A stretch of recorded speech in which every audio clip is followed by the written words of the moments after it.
बच्चों, काइनेमेटिक्स के पहले लेक्चर में आप सभी का बहुत बहुत स्वागत है। सबसे पहले मैं आप लोगों को बताऊंगा कि काइनेमेटिक्स कितना इंपॉर्टेंट है जेईई मेन, जेईई एडवांस और नीट के पॉइंट ऑफ व्यू से। तो बच्चों, जेईई मेन में करीब करीब 7 क्वेश्चन पूछे जाते हैं इससे, जो कि पूरे क्वेश्चन पेपर का 30% वेटेज लेके चलता है, 30 से 25% वेटेज। जबकि नीट में यही जो है 10 से 12 क्वेश्चन पूछता है आपसे, तो करीब करीब ये जो है 20% वेटेज लेके चलता है। और जेईई एडवांस में हम बात करें तो इससे 1 से 2 क्वेश्चन ही पूछे जाते हैं। पूरी मैकेनिक्स की हम बात कर रहे हैं, जिसमें आप work, energy, power, circular motion, Newton's law of motion, 1D motion, 2D motion, सबको मिला करके जेईई एडवांस में 1 से 2 ही क्वेश्चन ही फ्रेम होते हैं। जबकि नीट में क्या है, इससे 10 से 12 क्वेश्चन फ्रेम होते हैं। चलिए, तो हम बात करते हैं कि काइनेमेटिक्स क्या होता है।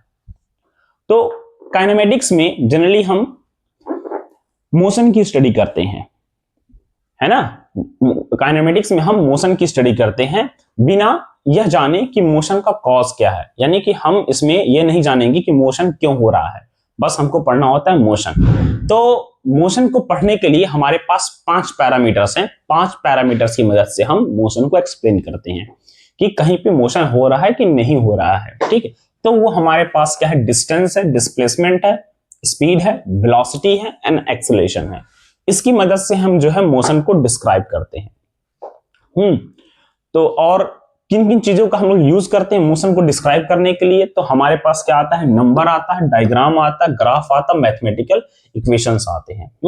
तो इन चीजों को जब जोड़ के हम बोलते हैं कि जब मोशन की स्टडी करते हैं इन सभी टूल की मदद से, तो हम बोलते हैं कि हम काइनेमेटिक्स की स्टडी कर रहे हैं, है ना। काइनेमेटिक्स हम लोग पढ़ रहे हैं, यानी कि काइनेमेटिक्स क्या होता है, branch of mechanics which deal with study about relative motion of an object. Relative motion को मार्क कीजिएगा, अभी एक्सप्लेन करूंगा। With several parameter like distance, displacement, speed, velocity and acceleration, with the help of number, diagram, graph and mathematical equation. ये हो गया kinematics का definition, done. अगला हम जो काइनेमेटिक्स का पहला टॉपिक होगा वो ये है कि मोशन एंड रेस्ट। यहां पर है मोशन एंड रेस्ट। तो समझते हैं कि मोशन एंड रेस्ट क्या होता है। तो पहली बात तो ये कि मोशन और रेस्ट दोनों जो हैं एक रिलेटिव टर्म है, दोनों जो हैं रिलेटिव टर्म है। अब क्या है कि रिलेटिव टर्म का मतलब क्या है कि अगर आपको मोशन और रेस्ट बताना है तो उसके लिए आपको एक लोकेशन से देखना होगा, एक पर्टिकुलर लोकेशन से आपको मोशन को और रेस्ट को ऑब्जर्व करना होगा। ठीक है, अब उसी लोकेशन से बता सकते हैं कोई चीज रेस्ट में है या फिर मोशन में है। चलिए देखते हैं, एक्सप्लेन करते हैं मोशन और रेस्ट को विद द हेल्प ऑफ एक सिनेरियो बताता हूं, उसमें आपको समझ में आ जाएगा।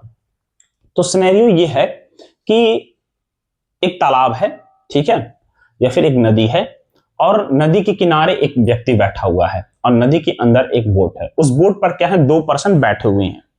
उस बोट में क्या है, 2 पर्सन ऐसे बैठे हुए हैं। ठीक, मेरे हाथ को बोट समझ लीजिए और इस वाले मार्कर को एक आदमी समझ लीजिए जो नदी के किनारे पर बैठा है। अगर ये बोट चल रही है तो ये वाला जो है, ये वाला जो मार्कर है, ये इन दोनों को देखेगा, बोलेगा कि ये दोनों मोशन में है। ठीक है, राइट। जबकि ब्लैक वाला जब इस ब्लू को देखेगा तो उसको लगेगा कहां, नीला वाला तो रुका हुआ है ना, उसको लगेगा कि ये दोनों रुके हुए हैं। बिल्कुल वैसे ही जैसे पृथ्वी जैसे मैं यहां पर हूं, मेरे साथ कोई और यहां पे अगर खड़ा रहता तो पृथ्वी घूम रही है तो मैं भी घूम रहा हूं, लेकिन मुझे सामने वाला पर्सन क्या लगता है कि रुका हुआ है ना, जबकि मैं मोशन में हूं, है ना। क्योंकि देखने का एक फ्रेम होता है, अगर आप अलग अलग पोजीशन देखेंगे तो मोशन आपको अलग अलग ऑब्जर्व होगा। तो इस तरीके से मोशन और रेस्ट दोनों क्या है, एक रिलेटिव टर्म है। तो हम कैसे मोशन को आप कैसे चेक करेंगे कहीं पर कि मोशन हो रहा है कि नहीं हो रहा है, तो उसके लिए क्या है, अगर कोई बॉडी है अपने पोजीशन को कंटिन्यूअसली चेंज कर रही है टाइम के साथ, ठीक है, और किसी फ्रेम से, किसी एक पॉइंट से, किसी एक लोकेशन से, तो हम बोलते हैं ऑब्जेक्ट जो है मोशन में है।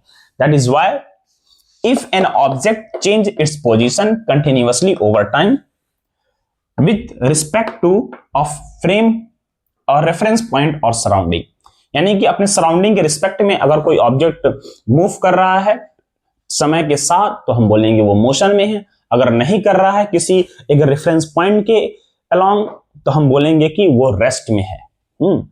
तो रेस्ट एंड मोशन का कॉन्सेप्ट बच्चों बस यहीं तक है। इसके बाद अगले वीडियो में, अगले लेक्चर में जो है हम बात करेंगे डिस्टेंस और डिस्प्लेसमेंट की। तब तक के लिए ऑल द वेरी बेस्ट। पढ़ते रहिए, नोट्स बनाइए और अच्छे से चीजों को मेमोराइज कीजिए। मिलते हैं अगली वीडियो में।